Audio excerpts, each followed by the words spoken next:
নিজের ব্যক্তিত্বকে সুন্দর রাখার উপায়, আগে আগে সালাম দিন, হাসি মুখে কথা বলুন, শুনুন বেশি, বলুন কম, তামাশার ছলেও কখনো মিথ্যা বলবেন না। ভুল হলে বিনয়ের সাথে সরি বলুন, অকারণে বেশি হাসবেন না। ধীরে ধীরে বুঝিয়ে কথা বলুন, আগে অন্যের কথা শুনুন, তারপর নিজে বলুন। কোনো বিষয়ে তর্কে জড়াবেন না, কারো কাছে নিজেকে বড় প্রমাণ করার চেষ্টা করবেন না।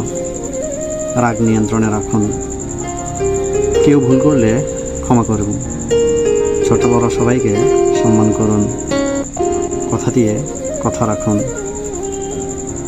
পোশাকে পরিচ্ছন্নতা বজায় রাখুন, পারলে খাওয়ান, জোর করে খাওয়াবেন না।